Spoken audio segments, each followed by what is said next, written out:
on, everybody? It's another Al Gattullo Craft Beer Cast on AM 970 The Answer. And this is a special one. You know why?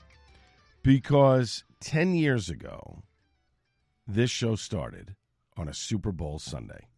Can you believe that? We are 10 years into doing the Al Gattullo Craft Beer Cast right here on AM 970 The Answer. Very, very cool.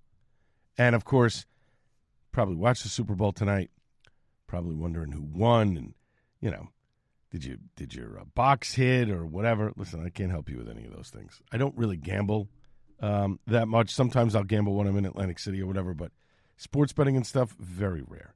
Although, I think when I'm down in Atlantic City in a couple of months for the Atlantic City Beer and Music Fest, I'll probably put like a prop bet on the Giants or something, or maybe I'll put something on the Mets, you know, for the World Series. I don't know. Just something to do. Anyway, 10 years that we are doing the show. And, there are moments where I feel like, all right, I think the show has sort of taken its course, and then something happens that just keeps things moving along. The beer world is amazing. It really is. We had an epic bottle share last week at Bolero Snort. A bunch of us got together. Thank you to Scott Wells and Bolero Snort for allowing us to have the party there. It was a lot of fun. We tried a bunch of different beers that were really, really good. Some that were more than 10 years old and held up very well. So it's always fun to dive into those things. Now, coming up in 20 minutes, Jason Goldstein, the owner and brewmaster of Icarus Brewing, is going to join me from the brewery in Brick, New Jersey. They just recently celebrated 9 years in operation. It was a good time to sit down with Jason over a pint and chat.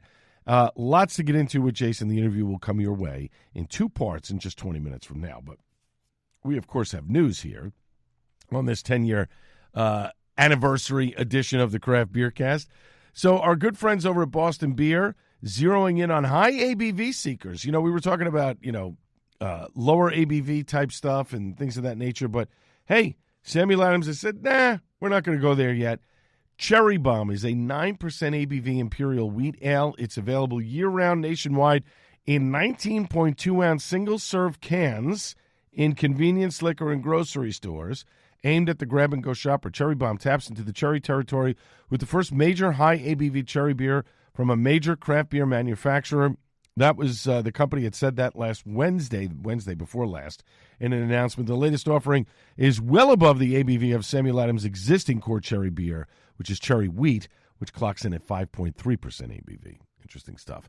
The restaurateur, listen to this, the restaurateur who bought 10 of Iron Hill's 19 locations for reportedly $12 million in the bankruptcy process, has already resold them all to various parties along with the Iron Hill IP.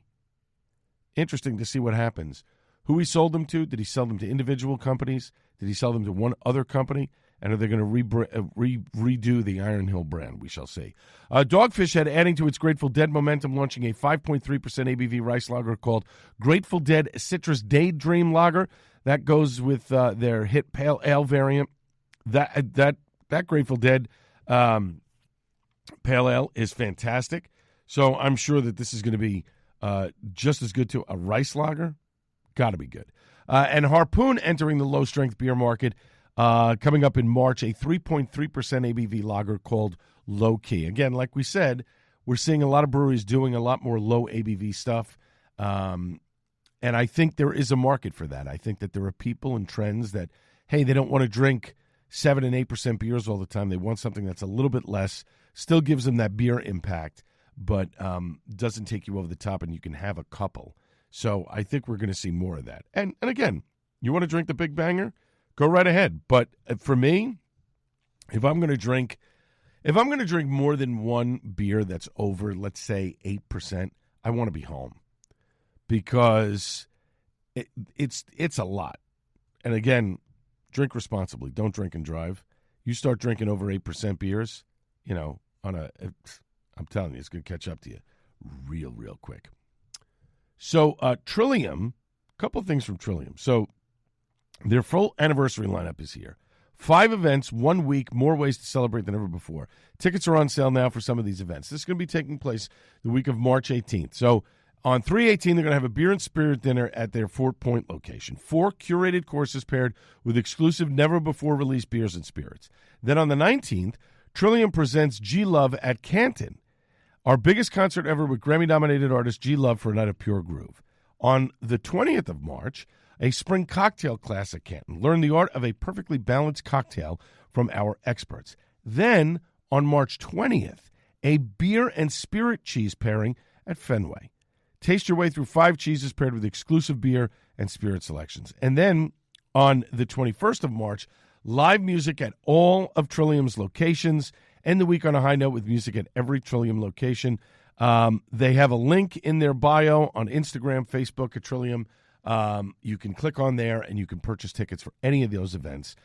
Get them before they're gone. Now, Breakside Brewing, Columbia Sportswear. They brought out a beer that was released today on Super Bowl Sunday. I don't know. A couple of people sent me this. Thank you, Debbie. She lives in Portland. Thank you to my dear friend, Colleen. She sent me the link as well, and I saw it in a couple of different places. So the Cutting Edge Outdoor brand has teamed up with Breakside Brewery to release a limited edition lager called Nature Calls. It's a beer designed to celebrate the wild in a way only Columbia could dream up. So they released it today on Super Bowl Sunday. It is described as a crisp, easy drinking lager. But the twist is the water used in the brewing process was infused with sanitized bear droppings collected from trails in Montana, sourced from the American black bear. That's right. Bear poop. Sanitized, infused in the brewing process in the water. Go figure, ladies and gentlemen. It's eye-opening. Columbia's long-running slogan is engineered for whatever platform, and this time around, they're embracing bear poop. It is certainly and listen, Breakside, a great brewery. They make fantastic beers. No surprise here. Obviously, it's brewed in Portland. Nature Calls features Bull Run water, regional malted grains, plus notes of honey and huckleberry. The result is meant to be clean, balanced, and approachable. Scott Lawrence, the founder of Breakside Brewery, says we've brewed a lot of beers, but never one that celebrates nature this literally. When Columbia came to us with the idea to use bear poop, we thought they were joking. Turns out they weren't. And now we've got the wildest beer in America and maybe the world. It's crazy, it's fun, and honestly, it tastes great. A lot of people will be the judge of that. Anyway, Nature Calls made its debut at the Players Tailgate in Santa Clara today on Super Bowl Sunday, marking Columbia's first ever presence connected to the big game festivities. The beer will also be poured in limited quantities at Breakside's Portland locations. And yes, beer is completely safe to drink. While its inspiration and one carefully treated ingredient comes from the wild, the brewing process follows the same strict safety and quality standards as other Breakside releases. Outdoor brands usually tell you to leave no trace. Columbia, however, would like you to drink the trace responsibly, of course. This is interesting. I mean, come on. I mean, bear poop? Would you drink it? Somebody asked me, would you drink it? Of course I would. I'd try it. I've tried other stuff before that I haven't liked. I am sure that this beer tastes like a lager, and you don't get any, because who knows what bear poop tastes like anyway? I mean, but let's be fair, right? So would I try it once? Yes. It doesn't look like this is going to be a beer that's going to be released around in their distribution footprint, so probably the only place you're going to be able to get it outside of the Super Bowl today, or that was earlier today, would be at one of the Breakside locations. So, I mean, yeah, I would try it. Why not? Give it a whirl. I mean, it's not I don't know. I don't really have a big deal on this one. Like, it's not the worst thing I've ever heard, but it's certainly not something that I would say, all right, let's do it. I mean, listen, kudos to both Columbia and Breakside. And, we'll see what happens. I think the allure of it will be the fact that it's unique and it's never been tried before. It's a different angle from certain things. So it's a novelty right now. If people like it, who knows? Maybe they make it again. And it's perfectly safe to drink. It goes through the brewing process. It's sanitized. You're not going to get sick from it. So I wouldn't have an issue. I would try it. Why not? So when we come back from a break, we're going to talk about something I mentioned on last week's show, and I really want to try and give it a little bit more depth and volume here. Beer festivals, New Jersey specifically, but also beer festivals around the United States, not doing as well anymore. People aren't going. A lot of them have had to be canceled. Or, promoters are just like, you know what, it's not worth the effort. Why is that happening? I posted the question on the New Jersey Craft Beer Reddit page and got a lot of interesting responses. And so I want to read a few of those responses when we come back after a break and talk a little bit more about, what's going on here and what could the solution be to beer festivals in New Jersey and elsewhere. There are some that are great and sell out all the time and others that struggle to sell tickets or give away tickets. We'll talk about all of it when we come back after a short break on the Al Gattullo Craft Beer Cast, the 10-year anniversary edition on AM 970, The Answer.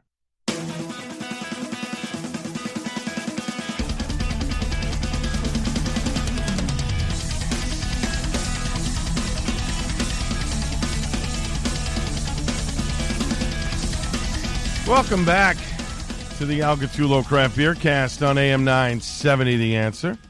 Coming up in just a few minutes, Jason Goldstein, the brewer, owner of Icarus Brewing, is going to join me on the program.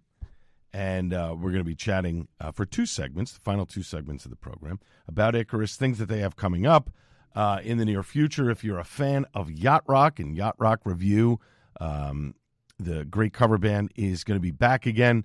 Touring this summer. Couple of nights now at the Stone Pony instead of just one. They're going to do 2 nights.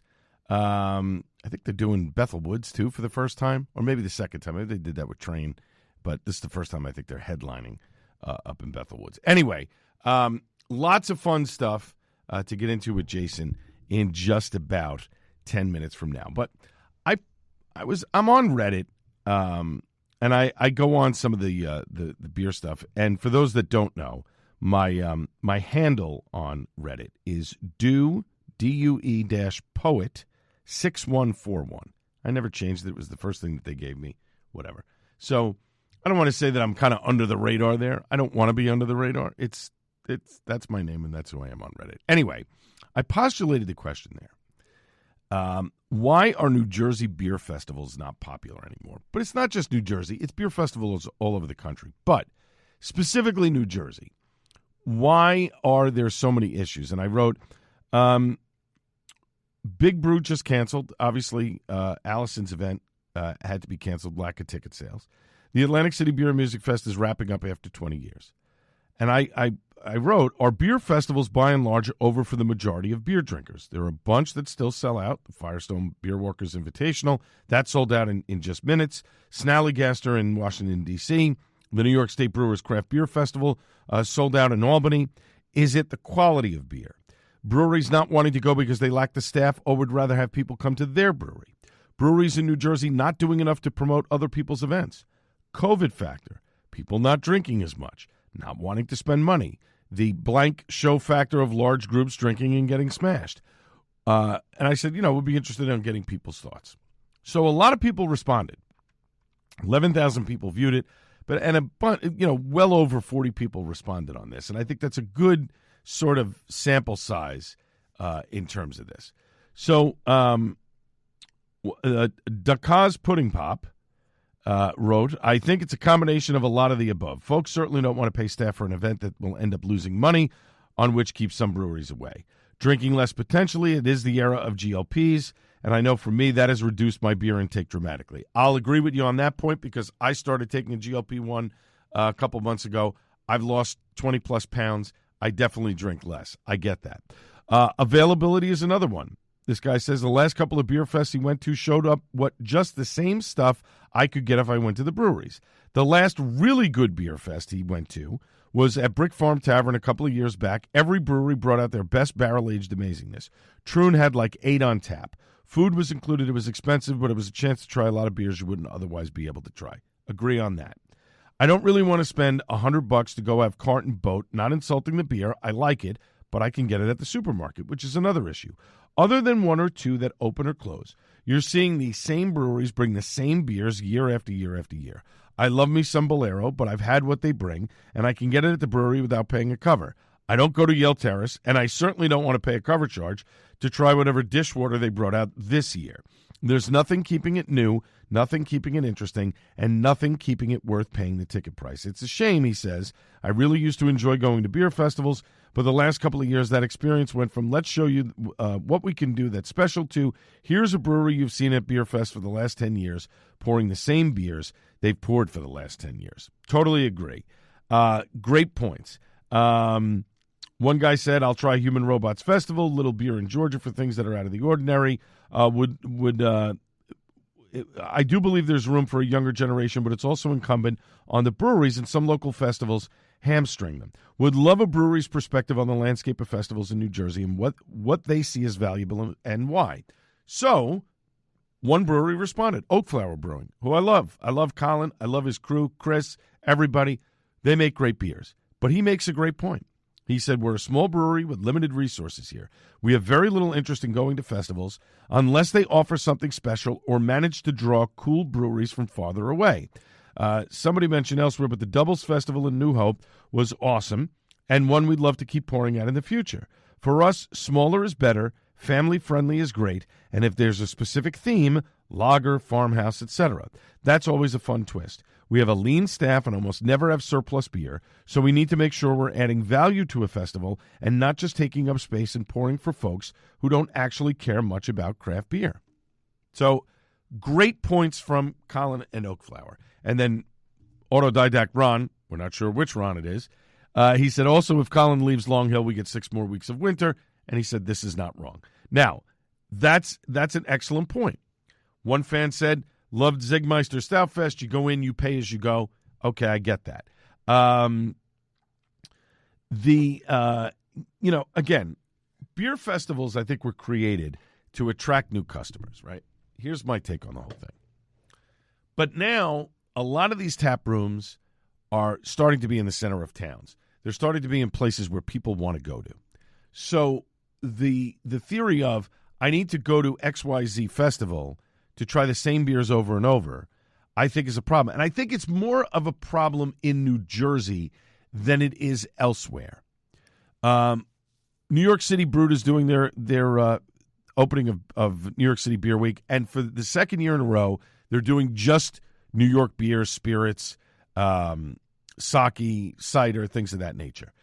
It worked last year for them, and I think it worked last year because they limited the ticket sales. They capped it at a certain amount. I thought that was great. But there's a lot of great quality beer in New York City that you can drink. When they did the festival the other way, where they invited guest breweries, I loved it because I got to try breweries from around the country that I would never get. I think that's what New Jersey needs to do. I think that's the biggest issue here. Now, you'll point out, Atlantic City Beer and Music Fest, they have different breweries from around the country. Yes, but not the big ones that people want to see. The other halves, the North Parks, the Troons of the world, the Fidens, Brewhouse. Those are the ones that you want to get. Now, again, I don't know the resources of people or the on how it works. Most festivals, you pay for the beer that's coming in. You have to set up a special licensing. I think that if Jersey is going to do a beer festival, it shouldn't be 15 different beer festivals with all different types of things. It should be limited to a couple a year. I think the Brewers Guild of New Jersey, and if you guys are listening, I think this is where it needs to be.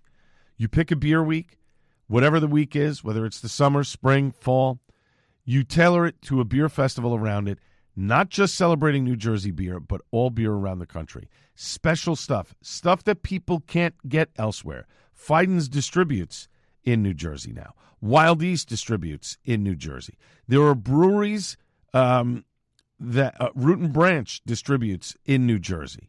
I'm sure that if you stroke Troon the right way, maybe you get Troon to show up at a VIP hour and pour and make it about make it an event. Make it something that people want to go to. I think that's the problem now. And to be fair, Alice and I have talked about this with Big Brew. We were talking about this in December. Why are people not buying?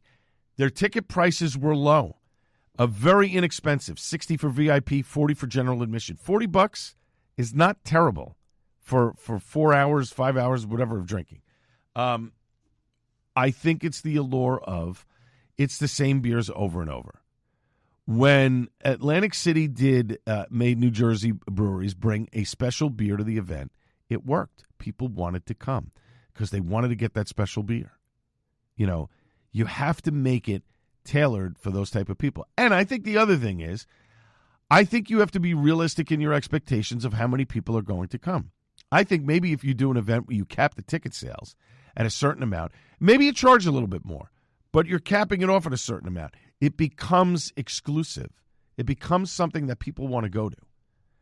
And so a lot of these points here on Reddit, I thought were great. One guy said, high cost and overcrowded, make it a no-go for me. So, okay, again, if it's overcrowded, people aren't going to go. One guy says, honestly, they're just not interesting anymore. I'm past the age of getting wasted for the sake of it. Most breweries show up at their flagship that are easily accessible anywhere. When there was scarcity, it was a great way to try stuff we had no access to. Now I'm not paying $100 to drink Sierra Nevada Pale Ale or Dogfish 90. Again, I think that's a great point. Distribution has taken over the reason for festivals existing. Trying new beers in a social setting while supporting craft. Trying to see here. Again, I think that, way too overcrowding. Who wants to wait in line for 30 minutes for a mediocre beer? The experience is the same unless you go to a good one. Too expensive and everything starts to taste the same. Again, some of these beer festivals are run by distributors. Totally understand that, and they just clear out whatever they have. So it's not a good thing. Manahopkin, another event that was canceled. Now, the reason why that was canceled was because the person who was running it retired, and the people that were trying to take it over couldn't figure out how to get it done. So again, at the end of the day, I think if you're going to run a festival in New Jersey, it's got to be something exclusive. It's got to be something that people can't get anywhere. And maybe you have to bring in people from the outside in order to make it an exclusive event. That's the bottom line. And again, size of brewery matters too. If they don't have the staff, they can't make it. And I get it. When we come back after a short break, by the way, thanks for everybody on Reddit for responding to that question. I really do appreciate it. Now, when we come back after a short break, Jason Goldstein, the owner and brewmaster of Icarus Brewing, is going to join me for the final two segments of the show from his brewery in Brick, New Jersey. This is the Al Gattullo Craft Beer Cast on AM 970 The Answer. Welcome back to the Al Gattullo Craft Beer Cast on AM 970 The Answer. You know all the places to follow me on socials. X at Al Gattullo, Instagram at Gattullo, GATTULLO. I'm also on that Thread thing that some of the kids are on, which I still haven't understood what Threads is all about, but it's owned by Facebook or Meta or whatever you want to do. We're also, if you do a search for AG Craft Beer Cast on iHeart or anywhere else, you can listen to the show. And, of course, the Hopped Up Network, hoppedupnetwork.com. You can check out the podcast version of this show and many others that are on there that you can download and listen to whenever you want. Now, my next guest, a friend of the program, his brewery just celebrated 9 years in the state of New Jersey and coming up on 2 years and his new digs here in Brick, New Jersey. For more info on the brewery, head to the website, IcarusBrewing.com, and they've got a lot going on over the next several months here. Let me welcome back to the Craft Beer Cast on AM 970 The Answer from Icarus Brewing, Jason Goldstein. Jason, thanks for jumping back on. How are you? Great. So glad to be here with you. So last month, 9 years as a brewery you celebrated. Looking back on all the craziness, including a pandemic, a change of location, restrictive rules, what's one thing that stands out to you as the brewery has developed over the years? It's beautiful to me to see the same people, from day one. Obviously we've grown as a company, new faces every single day, every single week. But to, come by the anniversary, come by on any weekend, see people that were regulars here 9 years ago, that's building a community, and which is just cool to me. Cranking out beers on a weekly basis. The newest one to hit the taps is Chiefing. It's a West Coast-style pale ale. And we're seeing a lot of West Coast stuff sort of come around now from brewers. First it was lagers, and I think lagers are still a part of the game now, and things changing because of the pandemic, that lagers have sort of made more of a comeback. But we're seeing a lot of West Coast stuff now. Are West Coast-style beers making a comeback? I think traditional beers in general are making more of a comeback. Things that were popular, about 6-7 years ago when a lot of people were first getting into craft beer are having a huge resurgence. You release a Irish Stout or we have an Irish Red Ale coming up, things that I couldn't possibly even say 3-4 years ago. Right. But all of a sudden people are excited about it, much like West Coast, much like lagers, just that, feeling like home, a little bit more, traditional. Yeah. It's funny because for years, everybody was saying the hazy is just, that's it. Everybody wants the hazy. But you've made a success overdoing a lager fest where you've, 30 taps and 29 of them are lagers, and it's a big hit year after year after year. The West Coast stuff. You're right. I think the traditional beer drinker, it's the styles that they grew up with, they come back to. It comes back around, whether it's cyclical or whatever, I don't know, but it does make a lot of sense. People want to drink those beers that they used to drink at home or got into beer from the jump. We're talking with Jason Goldstein, who is the brewer and owner of Icarus Brewing here, 2045 Route 88 in Brick, New Jersey. IcarusBrewing.com is the website for more information. We're here on the Al Gattullo Craft Beer Cast on AM 970, The Answer. Now, you've been taking advantage of the new space that you have now by bringing back some old favorites. Most recently, My Little Friend in 12-ounce cans. What's the process for bringing back an old favorite? Is it consumers saying that they want XYZ beer to come back, or you guys in the back, you're doing a brew day, or you're planning stuff out and saying, hey, that beer was great. Somebody brings it up, let's do it again. So it's a little bit of both. When people start requesting, some of their old favorites, we always look at it, see enough people requesting it. Sure, we'll bring it back. And, My Little Friend was something that, we loved. When we first released it, it's a sessionable coffee stout. We become known for Kalashnikov coffee, our big Russian Imperial stouts. But at the same time, people want, something lighter, something more sessionable nowadays. So we thought this is just the right time to bring it back. Yeah. And that's the other thing. A lot of breweries now are doing, they're still making a 7-8%, IPA or a stout, or maybe going up, 9 and 10%. But I've noticed a lot of places now are trying to dial in that 4 or 5% range. And whether it's in 12-ounce or whether it's in 16-ounce, sort of that wheelhouse type of beer that you can have more than one and not get overwhelmed. Are you seeing that from people when they come in here saying, I'm looking for something that's a little less ABV? Yeah, most certainly. Like everything else, it's evolving with the times. Our biggest seller typically every single week is Furio, a 5% Italian Pilsner. I'll speak for myself here, but some of us are, getting a little bit older, and, we have to slow down a little bit. It's what life gives us, and therefore the lower ABVs really help with that. Rather than, I love pounding down an 11% triple IPA, but at the same time, that's the end of my day. Right. Now the brewery's been open in Brick now, coming up on 2 years. In summertime, it'll be 2 years that the brewery is open here in Brick. The beer garden, of course, is beautiful. Everything about the place is just fantastic. And for folks who haven't been here, it's 2 floors, an enormous first floor space. Then you have the outside, but there is so much to do here, which is great. You're as family friendly as you can possibly be, but still, social media likes to stir up stuff. I don't like kids and this and that and whatever. Have things improved? Because you guys put out a statement last year. I think it was in the summertime or maybe towards the end of the summer. We said, look, this is how we're going to do things.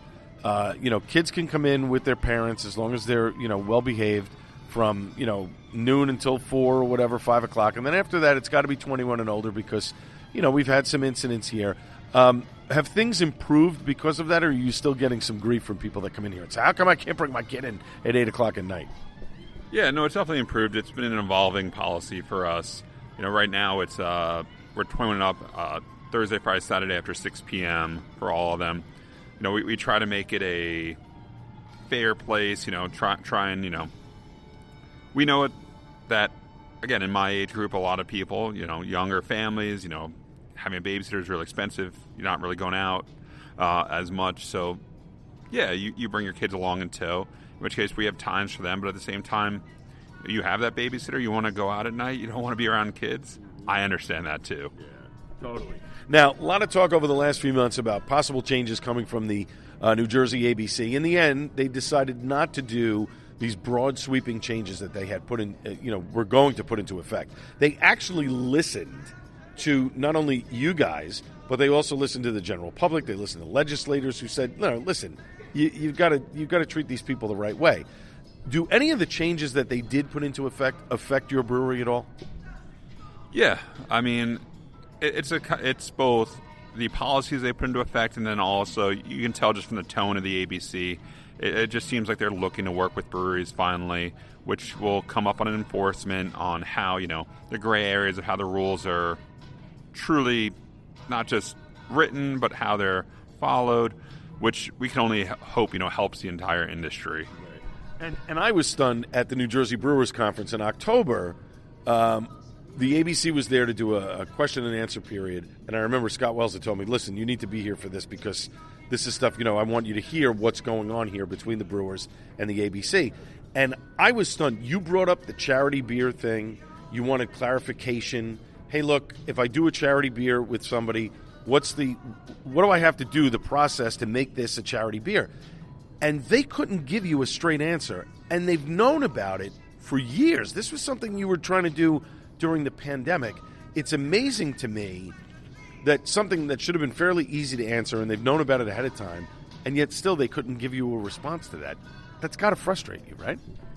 Yeah, I mean, it was probably the most bureaucratic thing you can possibly be told of. We'll look into it, knowing that, clearly nobody's ever going to look into this because this has been brought up how many times over the years.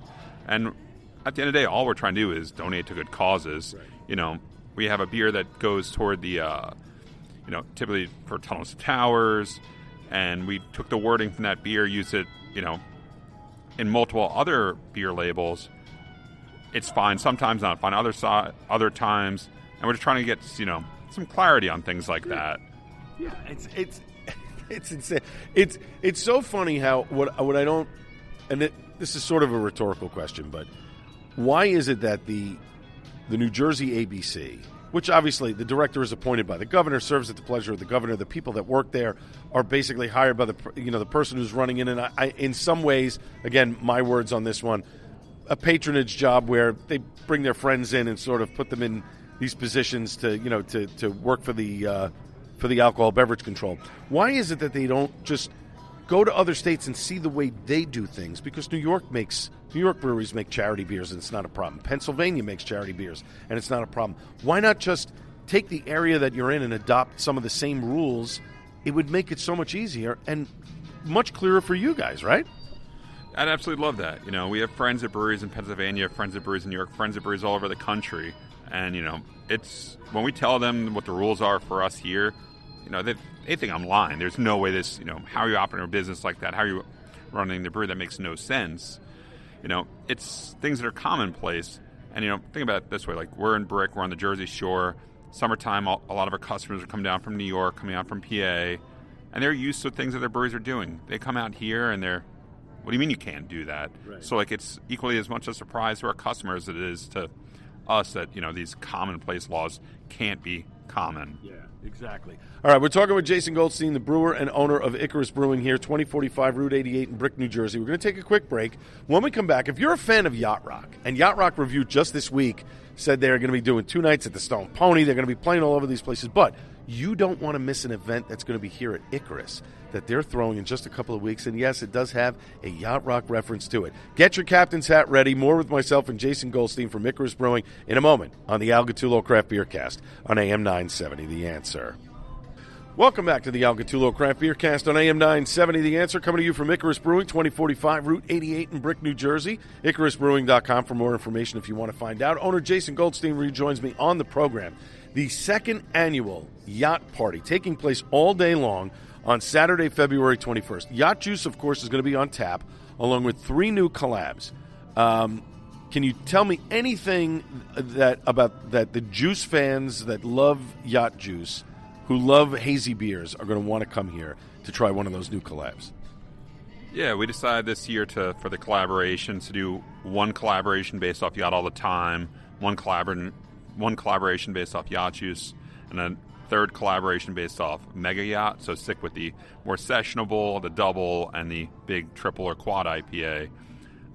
We're bringing in Autodidact, we're bringing in Evergreen, and we're bringing Spyglass. So brews from 3 different states, plus a lot of our own in-house yacht variations. Really excited for it.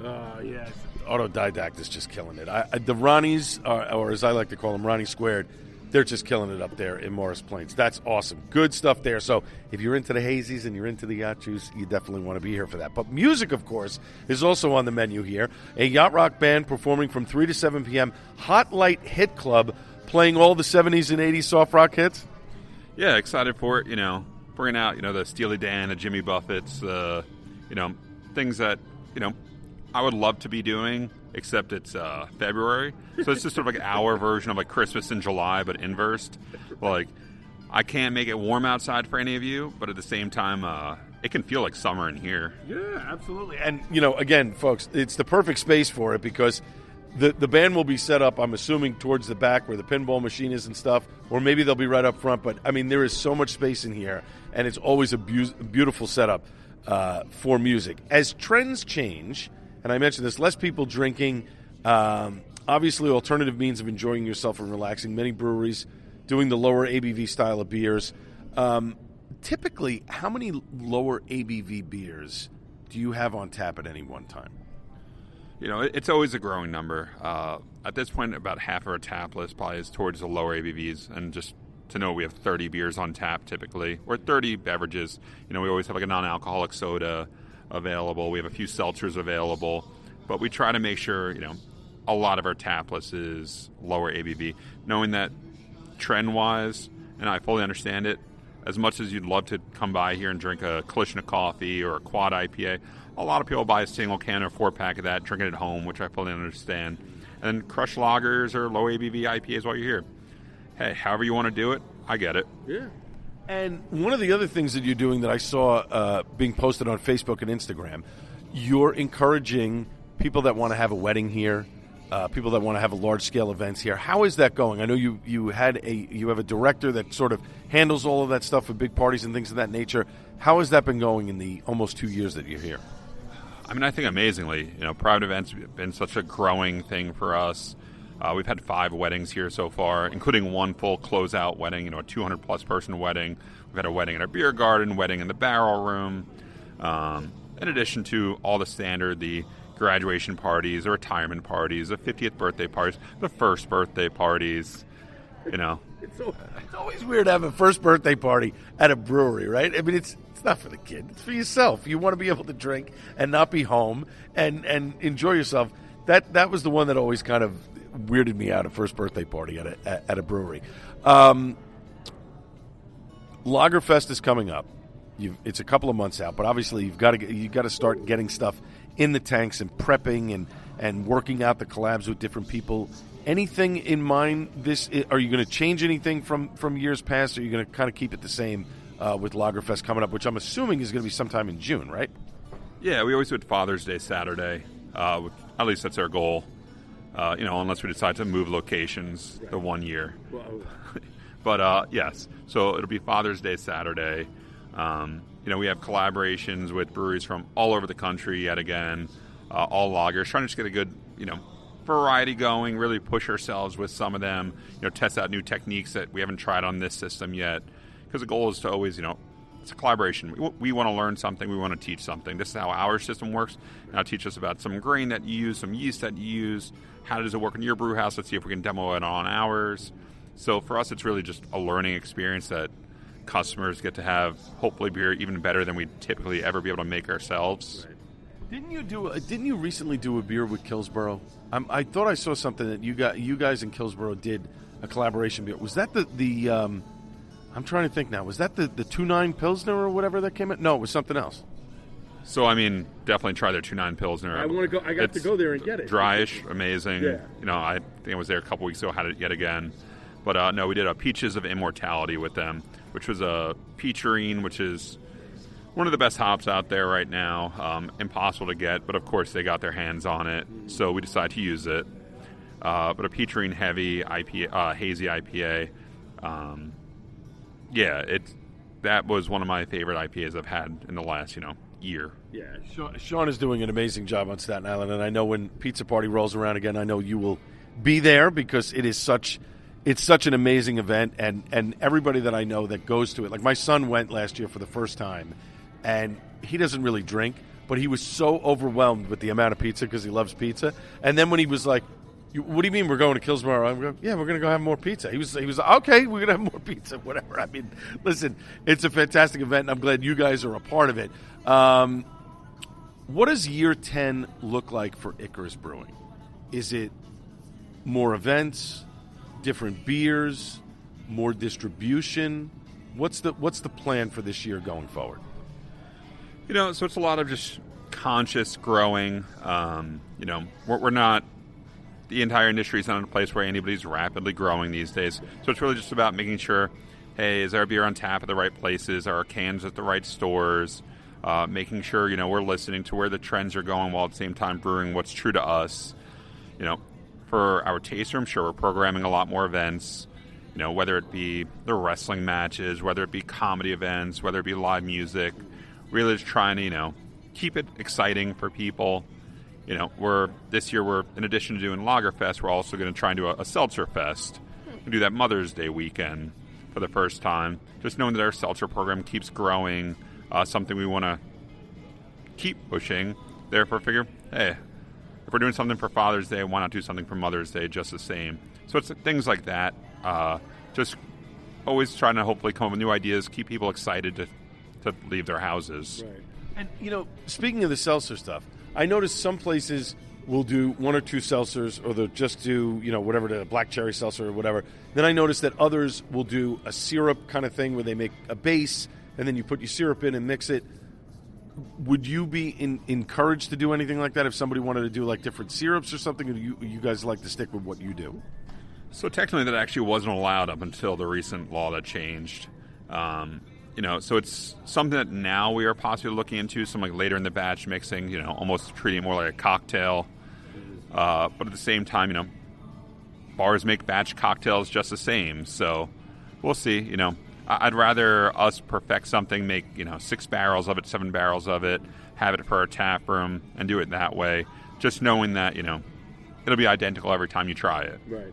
And for you guys, because you're so close to the Jersey Shore, is it difficult to get into places that are on the shore that are popular venues for, like, the Parker House, for example, or I know we've talked about it, the Stone Pony having, Yacht Rock Review should have yacht juice being served. I mean, to me, that sounds like a no-brainer, but obviously there's a bigger thing involved here. Is that something more that you would like to try and work on, or is that something that just is not, maybe financially feasible or whatever at this time?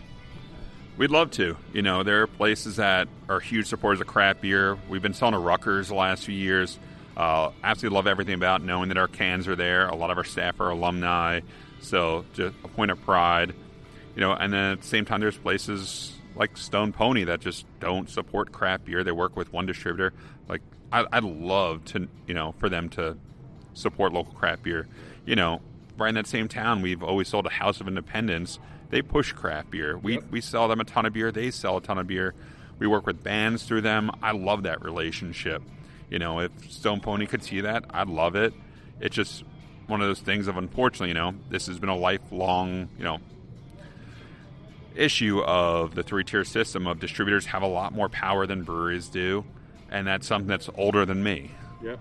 And you'd hope at some point they kind of figure it out. Hey, if I bring in a beer that's popular that people want to drink, I'm going to sell more of it, therefore I'm going to make more money. That's kind of a no-brainer. My guest has been Jason Goldstein. He is the brewer and owner of Icarus Brewing, 2045 Route 88 in Brick, New Jersey. Get over here. Come to the Yacht Rock Party Saturday, February 21st. It's going to be all day long. The music is going to be from 3 to 7, but they're open from noon on. It's going to be a blast. IcarusBrewing.com is the website for more information. Jason, thanks so much for joining me tonight. Always appreciate it. Congrats on 9 years and on to year 10, my friend. Thank you. And it was great chatting. All right, my thanks to everybody involved in the show, as well as my guest, Jason Goldstein from Icarus Brewing. And, of course, last but not least, the great Buddy Watson, or is that I have to correct myself and say Councilman Buddy Watson. I'll be back live on the Joe Piscopo Show Monday at 6 a.m. This has been the Al Gattullo Craft Beer Cast on AM 970 The Answer. Cheers, everybody.